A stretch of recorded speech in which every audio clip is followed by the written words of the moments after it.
Before doing some example problems, we're going to go over a few concepts that I think are pretty important to the course. So fluid mechanics is all about looking at the properties of fluids such as viscosity and density, and what happens when forces are applied on these fluids and how that changes their properties. So the course can be divided into fluid statics and fluid dynamics. Fluid statics is about fluids at rest, and it's the first part of the course. And then later on we get into fluid dynamics, which is looking at fluids that are moving, so in motion.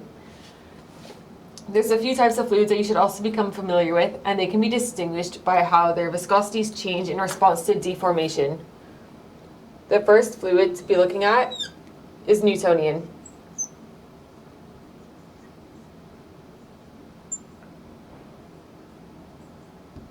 Newtonian fluids are distinguished by the fact that their viscosities do not change.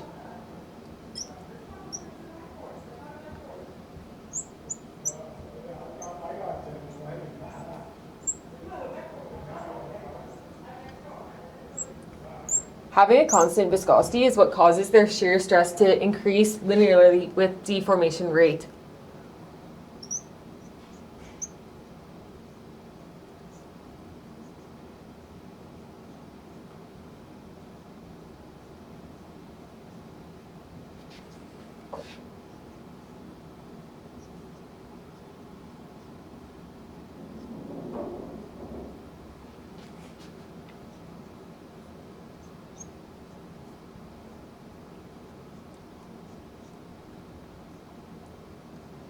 Under the forces that we experience in our everyday lives, Newtonian fluids are things such as water, air, and alcohol.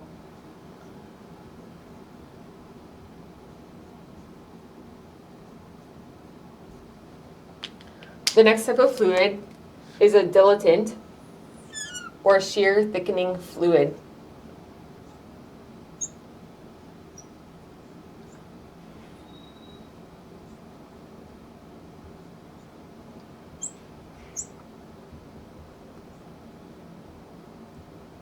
They're called shear thickening because when they're stirred around and a force is applied to them, their viscosity actually increases.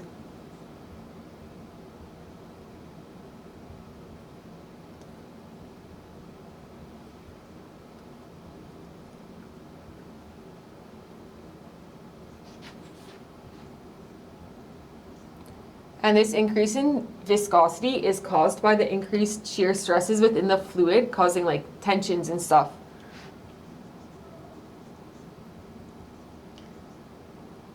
An example of a shear thickening fluid is a cornstarch solution. So I'm not sure if you guys have played with that, but like when you mix cornstarch in water and you try and stir it, it becomes like super thick and it's like almost a rock. But when you just leave it on the table, it will flow around.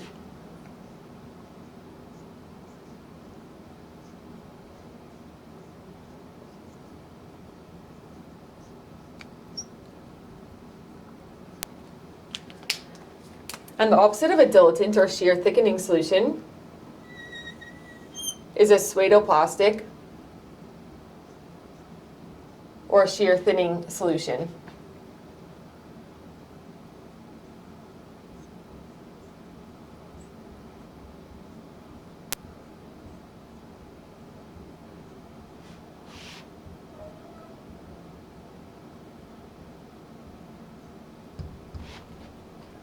So shear thinning fluids, their viscosity is going to decrease with deformation.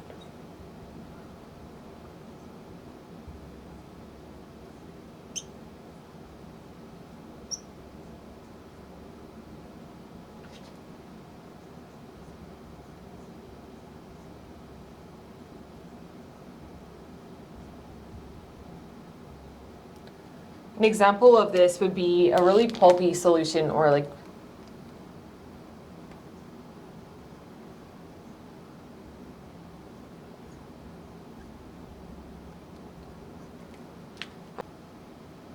And one last fluid that we're going to be looking at is a Bingham plastic.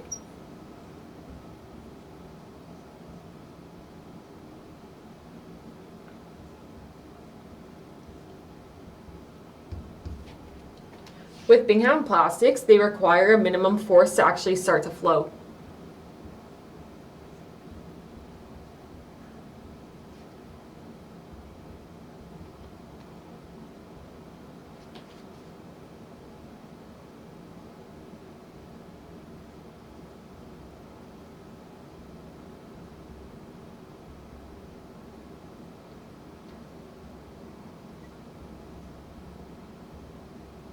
Examples of Bingham plastics are all the best things such as like cake frosting, mayonnaise, ketchup. And these are things that are going to be sitting solid on your table when they're just at rest, but as soon as you apply like that minimum force that they require, they're going to start to flow again.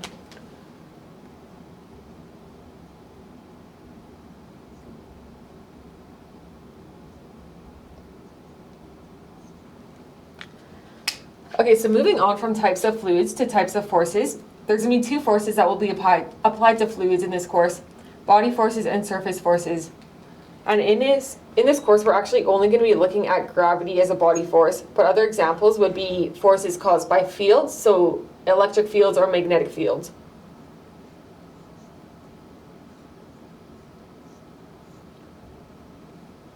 For a differential unit, you're going to be able to find the body force caused by gravity with the following formula,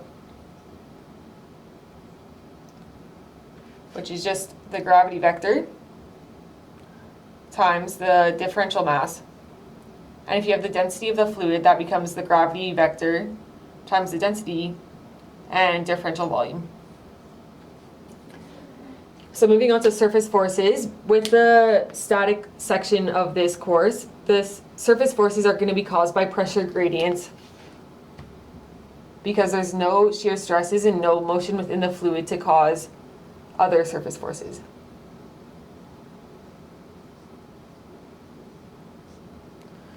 So for a differential unit, the surface forces can be found using the negative pressure gradient times the differential volume.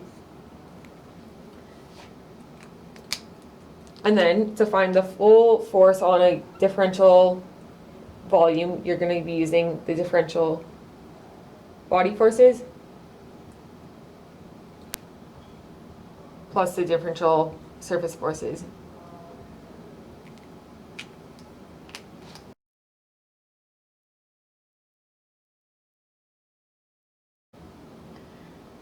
So in this example, we're given that a drop of benzene is exposed to an external pressure of P air equals 100 kilopascals. We're asked to find the internal pressure of the benzene, knowing that the diameter is 1 millimeter. So first, let's look at the forces that are going to be at play. We're going to have a force, let's call it force surface, which is caused by the pressure gradient between the internal and external pressure. And then we're going to also have force surface tension, which is caused by the internal molecules of the benzene droplet contracting in and attracting each other, causing the droplet to stay as its spherical shape. So we can draw that in just like this. Force surface tension. Okay, so now let's derive some equations for these forces. We know that pressure, and even the change in pressure, or pressure changes, is equal to force over area. So then this force is going to become force equals delta P times A. Delta P is going to be P internal minus P air times A. And for surface tension, the force is proportional to the surface tension of the fluid, so surface tension benzene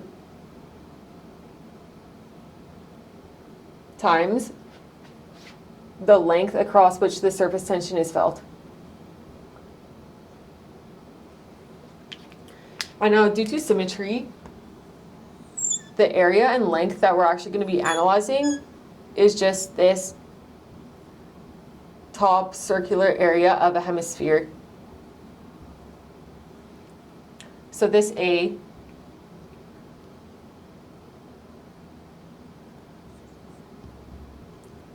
is pi r squared, and this length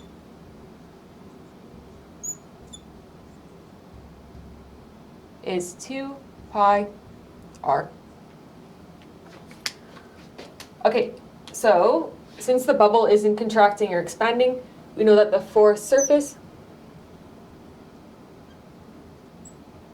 can be set equal to the forced surface tension.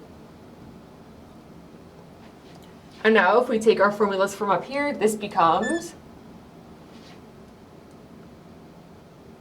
P internal minus P air times pi r squared equals the surface tension of benzene times 2 pi r. And we'll just cancel some stuff to make it a bit easier. So that goodbye.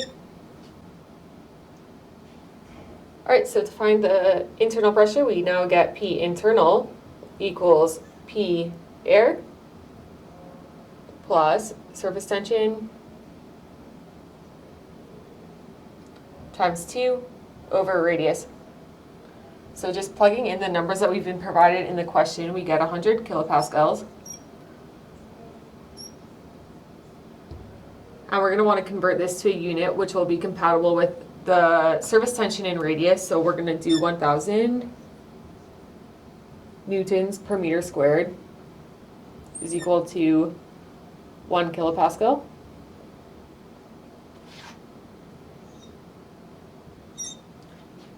And that will be added to 0.028 newtons per meter times 2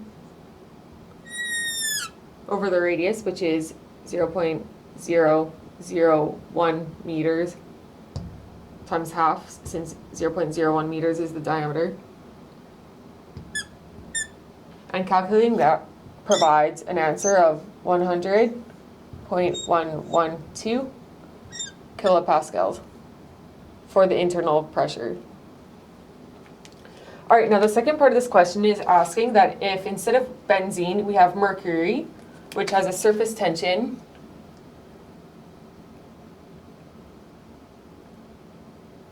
of 0.485 newtons per meter,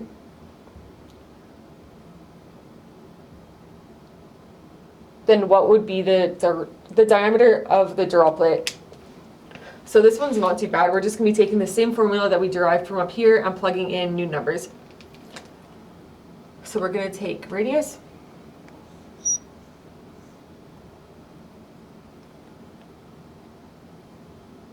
equals surface tension of mercury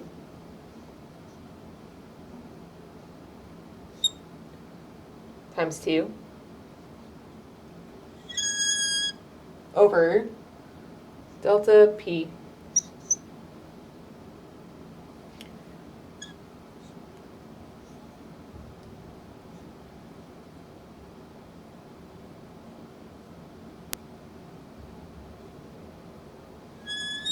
and our delta P was simply 100.112 kilopascals minus 100 kilopascals. So we can just put in 0.112 kilopascals times this conversion which we used before, 1,000 newtons per meter squared per kilopascal. And that provides an answer of 0.0087 meters. And then to find the diameter, we're going to be multiplying that times 2. So diameter becomes 0.0174 meters, which is equal to 17.4 millimeters.